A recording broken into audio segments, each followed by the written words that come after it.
సత్యవతి, చంటి అలా వెళ్తూ ఉండగానే ఇంతలో ఎదురుగా రమణ వస్తాడు. "అత్త ఏడికెళ్తున్నారు?" అని చెప్పేసి అనగానే, "నేను మా చంటి పనిచేసే దగ్గరికి వెళ్తున్నాను రమణ." "అలాగా వెళ్ళిరండి అత్త వెళ్ళిరండి" అని చెప్తాడు.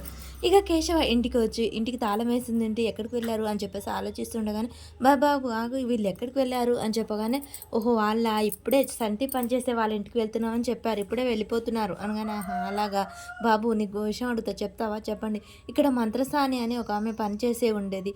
ఆమె ఏమన్నా తెలుసా?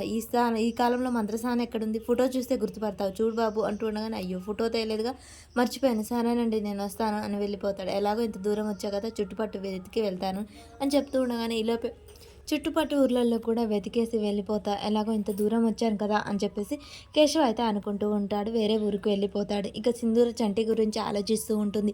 ఈలోపే ఆటోలో చంటి వస్తాడు. చంటి వాళ్ళ అమ్మ కూడా దిగుతుంది. "ఆగాగన్న ఇదే ఇల్లు" అని చెప్పేసి చంటి దిగి వాళ్ళకైతే డబ్బులు ఇస్తూ ఉంటాడు. ఇక సింధూర షాక్ అవుతూ ఉంటుంది. "అమ్మ గుర్తుంది కదా, చెంచలమ్మ గారికి నువ్వే నచ్చ చెప్పాలి. ఒకవేళ అర్థం చేసుకోకపోతే అర్థమయ్యే విధంగా చెప్పాలమ్మా" అని చెప్పేసి అనగా, "సరేలేరా నేను వచ్చింది అందుకే కదా చెప్తాను. బస్వా బాగున్నావా అని చెప్పేసి అనగానే, బాగున్నానమ్మా. చంటి ఏదో నిన్ను చూస్తాడానికి వస్తే నిన్ను తీసుకొచ్చాడా? సరే ఈసారైనా 10 రోజులు ఉండి వెళ్ళాలి సరేనా? లోనికి తీసుకెళ్ళరా చంటి అని చెప్తూ ఉంటాడు.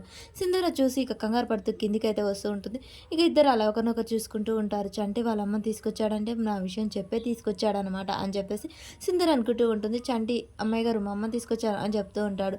"నీకు ఆ రోజు చీర ఇచ్చాను నా కోడలికే ఇచ్చానని అనుకోలేదమ్మా" అని చెప్పేసి తన మనసులో అనుకుంటూ, "నీలాంటి అమ్మాయి గారు మా ఇంటికి కోడలయ్యంటే నా చంటి చాలా అదృష్టవంతురాలు" అని మనసులో అయితే సత్యవతి మురిసిపోతూ ఉంటుంది. ఈలోపే అందరూ అక్కడికి వస్తారు.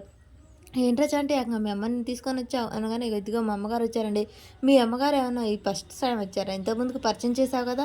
అయినా ప్రతిసారి పరిచయం చేయడానికి ఇదేంటి మాటి మాటికి వస్తున్నారు? మీరేమైనా మా బంధువులా?" అని చెప్పేసి వాళ్ళందరూ అడుగుతూ ఉంటారు. ఈలోపే సత్యవతి అయితే తన మనసులో, "మేము ఈ ఇంటికి బంధువులమే అయితాం" అని చెప్పేసి అనుకుంటూ ఉంటుంది.